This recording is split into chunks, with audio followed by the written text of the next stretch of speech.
Welcome back students. आइए मैं आपको नेक्स्ट चैप्टर पढ़ा देती हूँ जो मैं फ्रैक्शन में मैंने रखा है। कुछ सम्स को रखा है एग्जाम्पल के तौर पे। देखते हैं मल्टीप्लाई के सम्स।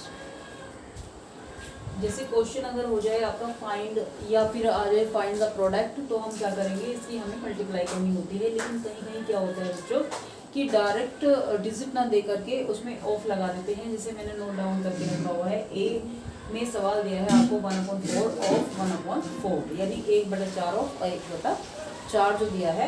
तो इसको कैसे करेंगे, सबसे पहले हमें पता होना चाहिए कि जो ऑफ होता है, ऑफ दोनों ही, इसका मीनिंग क्या होता है, इसका मीनिंग होता है आपको मल्टीप्लाई करनी है 1/4, यानी कि यहाँ पे आप मल्टीप्लाई लगा सकते हैं। फिर इसके बाद 1/4 कर लेंगे। और मल्टीप्लाई बहुत ईजी होती है क्योंकि न्यूमरेटर की आप न्यूमरेटर में कर लेते हैं और डिनोमिनेटर की डिनोमिनेटर में हो जाती है। यानी अंश की अंश में मल्टीप्लाई कर लेंगे, 1 हो जाता है और उसके बाद 4 4 से 16 हो जाता है। ये हो जाता है आपका आंसर। ठीक है। अब इसके अलावा सेकंड वाला सवाल है, जैसे सेकंड वाले सवाल को कर लेंगे। 1/7 होता है और ऑफ लगा हुआ है और ऑफ के बाद लगा हुआ है 2/9। तो इसको भी आप सोल्व कीजिए। 1/7 मल्टीप्लाई 2/9। अब सीधी मल्टीप्लाई करनी है, अभी बताया था मैंने, अंश के अंश में करेंगे और हर की हर में कर लेंगे। तो 2 एकम 2 होता है और 9 सत्ते 63 होता है। ये हो जाता है आपका आंसर। अब इसी में जो आपके सम्स होते हैं मल्टीप्लाई में कुछ इस टाइप के सम्स भी आते हैं। जैसे एक सवाल को मैंने इधर रखा हुआ है, लिखा है which is greater. Which is greater का मतलब होता है कि कौन सी संख्या आपकी बड़ी है। ठीक है। अब यहाँ पे दिया क्या है, ए में आपको दिया है 4 डिजिट दिए हुए, 3/4 दिया है, ऑफ करके 2/7 दिया है, फिर उसके बाद दिया है और का मतलब होता है या 5/8 ऑफ 3/5, यानी कि 3/5। अब इसको पहले हम सरल लैंग्वेज में ले आते हैं, मतलब इसका ऑफ की जगह मल्टीप्लाई कर लेते हैं प्लेस। 3/4 यहाँ पे हो जाएगी आपकी मल्टीप्लाई, 2 हो जाएगा 7, और यहाँ पे जो और है, और का मतलब होता है या को ऐसे ही रखेंगे। उसके बाद 5/8 होता है और ऑफ को लगा देंगे मल्टीप्लाई, 3/5 कर देंगे। अब आप सीधी सीधी इसकी मल्टीप्लाई कर लीजिए।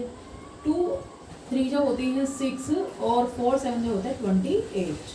इसके बाद यहाँ पे और आप ऐसे ही लगा सकते हैं। 5 3 जो होते हैं 15 और उसके बाद 8 4 जो होते हैं 8 5 जो होते हैं 40। ठीक है। अब हमारे पास संख्या क्या आ गई है, अभी भी आप देखिए नॉट मैच संख्या आ रही है, ना तो इसका अंश ही मैच कर रहा है ना ही इसकी हर मैच कर रही है। अब जब ऐसी स्थिति आ जाए तो हम क्या करते हैं, इन दोनों का ही एलसीएम ले लेते हैं और एलसीएम करने के बाद हम इसको सॉल्व करेंगे और बीच में हम और ऐसे ही लगा कर चलते हैं। जैसे अभी हमने क्या किया है, इन दोनों का एलसीएम ले लिया है। एलसीएम लेने के लिए आप क्या करेंगे, सीधी सीधी इसकी हम मल्टीप्लाई कर लेते हैं, यानी कि इस हर की। लेकिन उससे पहले क्या है, अभी देखो संख्या क्या है हमारी काफ़ी बड़ी है, तो हम मल्टीप्लाई इसकी ना करके इसको कट कर लेते हैं। जैसे 5 3 हो जाते हैं 15 और 5 8 हो जाते हैं 40। तो ये कितनी बच जाती है, 3/8 बच जाती है। और उसके बाद आपके क्या है, यहाँ पर इसको कर लेते हैं। तो 2 3 जो हो जाते हैं 6 और 2 1 2 2 4 जो हो जाते हैं 8, यानी कि 2 यहाँ पे क्या बच जाती है, 3/14 बच जाती है, 3/14। और यहाँ पे आपका क्या बच जाता है, इधर बच जाता है 3/8।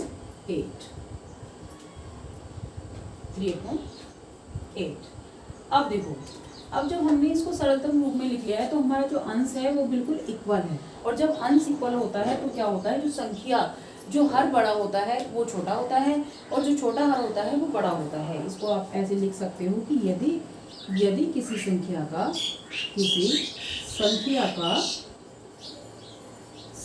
का हर समान हो, यदि किन्हीं कर लेंगे, किन्हीं संख्या का हर समान हो तो जिसका अंश छोटा है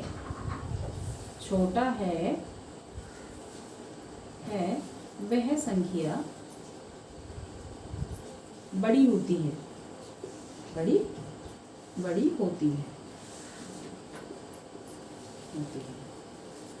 तो इससे हम पता कि चल रहा है, तो हमारी संख्या कौन सी बड़ी हो गई है, वो हो गई 3/8। और 3/8 जो है वो ग्रेटर है, आप इसको लिख सकते हैं ग्रेटर। ठीक है। अब इसके अलावा आप इसकी नॉर्मल संख्या को भी आप यहाँ पे नोट डाउन कर सकते हैं, जैसे 5.8 था ना और 3.5 था, तो इसको भी आप कर सकते हैं कि ये वाली संख्याएं जो हैं वो इससे बड़ी है। ठीक है, ऐसे ही आपको इसी सवाल में ये पूछा जा सकता है कि विच इज़ ग्रेटर की जगह विच इज़ स्मॉलेस्ट हो सकता है, या डिफरेंस फाइंड द डिफरेंस भी हो सकता है। तो इस टाइप के सम आते हैं। बीच में आपको यहाँ पे ऐड भी दिया जा सकता है। तो पहले आप क्या कर लेंगे, इसका ऑफ को सॉल्व करने के बाद उसके बाद इसकी मल्टीप्लाई, ऐड, गुणा जो भी आपको करनी है, भाग आपको करना है भाग आप कर सकते हैं, घटाओ आपको करनी है घटा आप कर सकते हो, कुछ भी इसका सवाल अगला कर सकते हैं। ठीक है, आई होप। क्वेश्चन नंबर 3 है, ध्यान दें। क्वेश्चन नंबर 3 फिर से मैंने लिखा है फाइंड, लेकिन यहाँ पे क्या किया है हमने, अलग कर दिया है सवाल को। अलग कैसे हुआ है देखो, यहाँ पे क्या था, पहले हमारा मल्टीप्लीकेशन का साइन था या फिर ऑफ लिखा हुआ था, लेकिन यहाँ पे क्या है, हमारा डिवाइड का साइन है। ठीक है, अब हम इसको डिवाइड को करने वाले हैं। डिवाइड में दिया है हमें 4 डिवाइड बाई 8/5 से। तो पहले इसको सॉल्व कर लेते हैं। इसको दो तरीके से आप सॉल्व कर सकते हो। एक तो सिंपली ऐसे ही कर सकते हैं, 4 का 4 ही ऐसे रख लेंगे आप, और यहाँ पे क्या कर लेंगे, जैसे मैंने डिवाइड में बताया था, मल्टीप्लाई का साइन लगा लेंगे, और जो हर होता है उसको अंश बना देंगे, और जो अंश होगा उसको हर बना देंगे, यानी कि 5 को मिल जाएगा 8। अब इसको क्या कर सकते हैं आप, 4 1 जा 4, यहीं पे डिवाइड कर सकते हैं, 4 2 जा 8। अब आपका सवाल, मतलब आपके पास क्या डिजिट बच गई, 5.2 बच गया।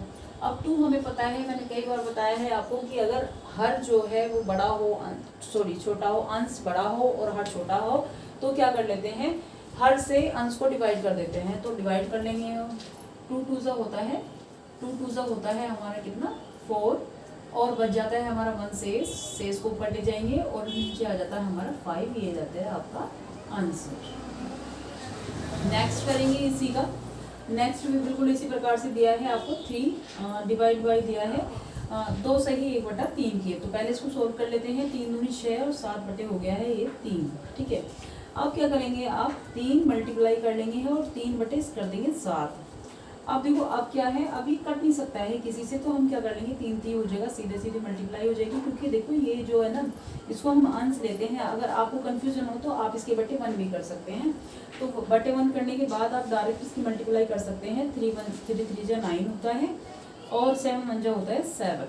ठीक है, अब क्या है, जब 7 भी यहाँ पर क्या है, छोटा है 9 से, तो हम क्या करेंगे, इसको डिवाइड कर देंगे। तो 7 1 जा 7 हो जाएगा, 2 बच जाएंगे, आपका शेषफल ऊपर आ जाता है और नीचे आ जाता है, जिससे आप डिवाइड कर रहे होते हैं वही संख्या।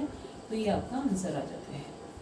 अब डिवाइड में, मल्टीप्लिकेशन में वर्ड प्रॉब्लम भी आती है, ऐड में भी आती है, सब्ट्रैक्शन में भी आती है, सब में आती है।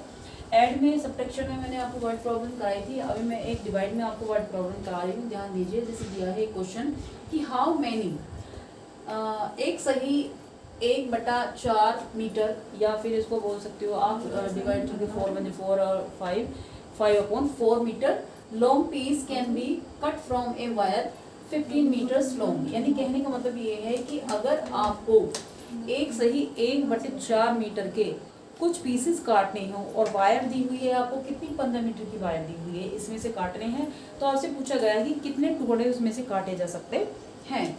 तो सिंपली आप, इसका सवाल जो आ जाता है आपका, कंफ्यूज होने की कोई ज़रूरत नहीं है। ये आपको 15 में से डिवाइड करना है, 15 को सॉल्यूशन करेंगे, इसका सॉल्यूशन, और इसमें आपको करना क्या है, 15 डिवाइड बाई 1/4 करना था, यानी कि एक सही 1/4 करना था। तो इसको क्या कर लेंगे आप, पहले इसकी वर्ड प्रॉब्लम खत्म कर लेते हैं। यहाँ पे कर लेंगे आप डिवाइड बाई, और 4 एकम 4 और 5 5 बटे हो जाएगा 4। अब अगली लाइन में आप सिंपली वही करेंगे जो मैंने अभी आपको बताया था, मल्टीप्लाई का साइन लगा लेंगे और अंश को हर कर देंगे, और हर को अंश बना देंगे, यानी कि 4/5 आ जाएगा यहाँ पर। अब 5 एकम 5 हो जाते हैं, 5 3 हो जाते हैं 15। अब इसके बाद 3 की और 4 की मल्टीप्लाई कर दीजिए, तो ये आ जाएंगे 12 पीस आंसर, 12 पीस आपका आंसर आ जाएगा। ठीक है, आई होप बच्चों आपको अच्छे से समझ में आ रहा होगा, सारी चीज़ें क्लियर समझ में आ रही होंगी। अगर किसी को कोई प्रॉब्लम आ रही हो तो आप मुझे कमेंट में बताइए, कमेंट कीजिए। धन्यवाद।